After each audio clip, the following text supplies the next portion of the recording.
নমস্কাৰ 2024 বৰ্ষতে আপোনাক বাৰু কি দিলে আপোনাক আৰু মোক যিয়ে নিদিয়ক অসমক বা 2024 বৰ্ষতে কি দিলে আহকচোন আজি আমি জানি লওঁ অসমক 2024 বৰ্ষতে কি দিলে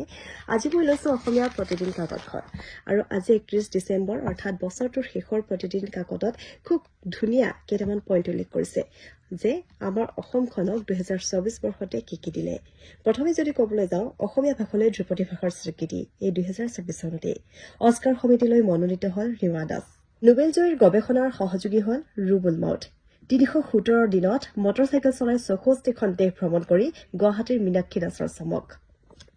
অসম সন্তান বিশাল দত্তৰ ছবিয়ে খলকনি তুলিলে হলিউডত কাৰ্গিলা সংৰক্ষণৰ বাবে পূৰ্ণিমা দেৱী বৰ্মনে লাভ কৰে গ্ৰীণ অস্কাৰ ব্ৰিটেইনত সাংসদ মনোনীত অসম জীয়ৰী আয়েশা হাজৰিকা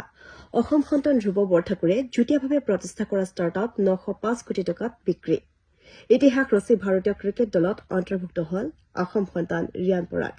বিশ্ব যুৱ ভাৰতোলনত বেদব্ৰত ভৰালীৰ স্বৰ্ণ চৰাইদেউ মৈদামলৈ বিশ্ব ঐতিহ্যৰ স্বীকৃতি ইমানখিনিতে আমি জানিলো যে 2024 বৰ্ষতে আমাৰ অসমক যথেষ্টখিনি দিলে এতিয়া কওকচোন বাৰু 2024 বৰ্ষতে আপোনাৰ জীৱনত কি দিলে